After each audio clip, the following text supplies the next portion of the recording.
বেশ কিছু গুরুত্বপূর্ণ খবর আসছে হাইকোর্ট চত্বর থেকে। সুজয় কৃষ্ণ ভদ্রের কণ্ঠস্বরের এখনো পর্যন্ত রিপোর্ট পেল না ইডি। 2 মাস তো পার হয়ে গিয়েছে। বিচারপতির প্রশ্নের উত্তরে ইডি কি জানালো? অর্ণব প্রতিনিধি আমার সঙ্গে রয়েছেন। অর্ণব,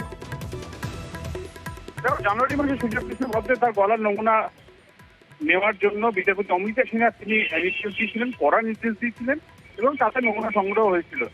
কতদিন লাগে একটা গলার কণ্ঠস্বর সেটা নমুনা রিপোর্ট ম্যাচ করে পেতে? সাধারণত কতদিন লাগে? এরপরেও 2 মাস হয়ে গেল, মার্চ মাসের 13 তারিখ। এর মধ্যে যদি রিপোর্ট না আসে তাহলে সেই রিপোর্ট এসে কোন কাজে লাগবে, এই প্রশ্ন বিচারপতি তোলেন।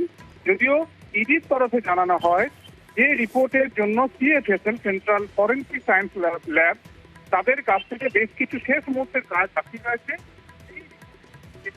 তারা জানাতে পারবেন করার কণ্ঠস্বর নমুনার বিষয়টা কমপ্লিটভাবে এসছে।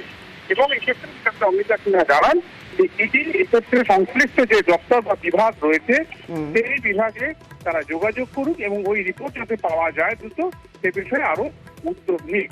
কাজেই সব মিলে বিচারপতি অমৃতা সিনহা ইডি যেভাবে এখনো পর্যন্ত রিপোর্ট সংগ্রহ করতে পারেনি এই প্রলম্বিত প্রক্রিয়ার জন্য তিনি বিশ্বাস প্রকাশ করেছেন এবং ইডিকে পরামর্শ দিয়েছেন আরো একটি সদর্থক পদক্ষেপ ইডির তরফে নেওয়ার জন্য। বেশ অর্ণব,